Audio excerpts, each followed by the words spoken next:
Hey there, all you true believers and Sega fanatics alike. DA Sonic fan here with something very exciting.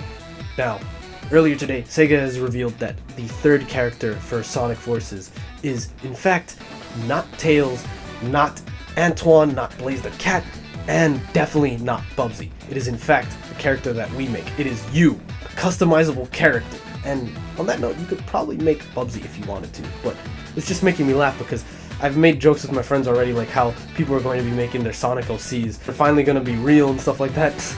And then there's also the fact that, like, the character in the trailer, he just Spider-Man's his way around 3 Death Egg robots, wrapping them together, bringing them down with Sonic and classic Sonic. I'm just thinking, like, that wire is really strong.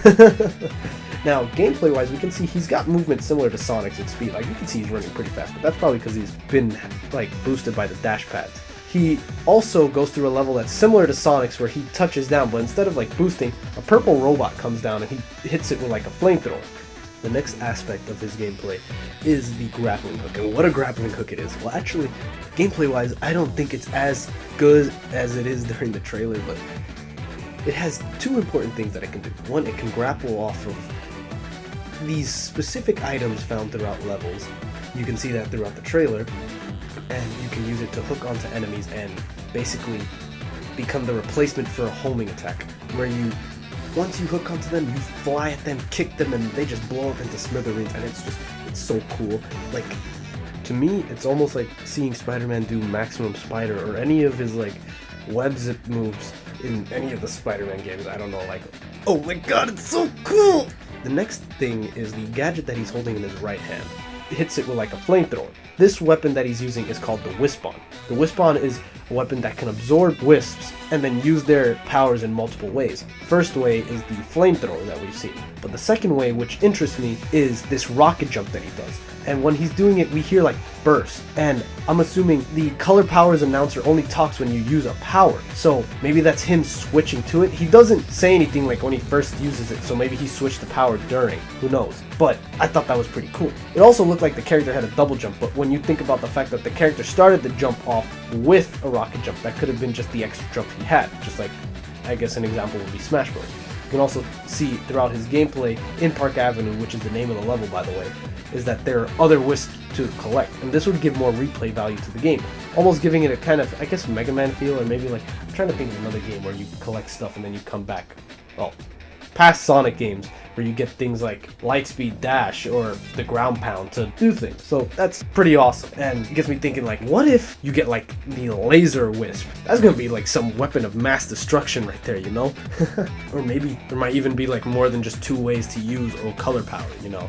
Because what if burst is just like a max charge, and then you can actually set it from burst to, like, rocket, and then you actually use the rocket ability the way Sonic uses it. Now, for the customization, you can see the customization is actually pretty deep, or at least it looks kind of, because with all the items that they give us, like, there is a wide assortment of items, and I'm assuming we're probably going to have to unlock these, or because there's a mission select. So it's probably showing us that whatever point they were showing us, it was like somewhere in the story where this guy, whoever's playing, has collected all this stuff. Now you can see there is a wide arrangement of things that you can customize. You can have upper headgear, middle headgear, lower headgear, probably like a hat, headset, and a mask, body, suit, gloves, and shoe. Now with the body, I'm thinking that might be like the utility belt that we see the character uses and the cinematic portion of the trailer, making me think that it's a cosmetic item. The next thing that comes into play is the type of animal you choose. The first animal is the wolf, which is the character that we see in the trailer, and the wolf has the ability to draw in rings like he was a freaking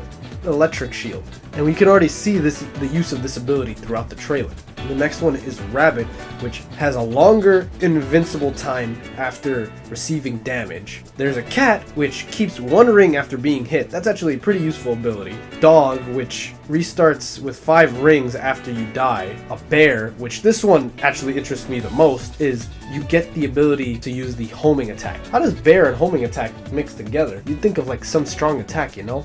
I mean, homing attack is really strong, but still. You can pick Hedgehog, which The Hedgehog's ability allows you to collect you collect rings after while you're getting damaged. So it's like, what? Don't you already do that in past Sonic games? Why do you need an ability for that? Or maybe like when you get hit, you phase through them. So Hedgehogs kind of make me feel like you have a stupid ability. And finally, a bird type, you get the ability to use double jump. So it's like wolf, cat, rabbit, bear, and bird are like the main types, while like dog and hedgehog are kind of useless. Actually, you know, rabbit's also kind of useless too, because having a longer invincibility time, unless it's like 4 times more longer, where you could like get hit and then you can continue running for like, I don't know, 10 more seconds or something like that and not get hurt, then it wouldn't be really that drastic of an ability like the other ones would be.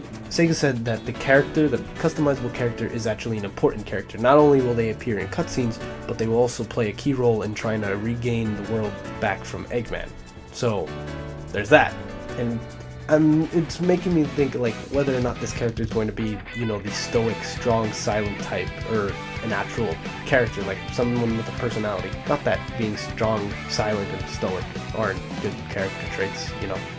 And then finally, I want to talk about how there was music at the end of Park Avenue, and that's like homage to like Sonic Adventure 2, with lyrics being sung in the background of songs like City Escape and all the Knuckles levels. So yeah, really exciting. Well, that's pretty much it for now. If you like this video, leave a like and a comment. Maybe talk about whether or not any of this has got you excited. And if you want more information on Sonic Forces and Sonic Mania, I'll try to keep up, and please subscribe for more. So with that, peace out.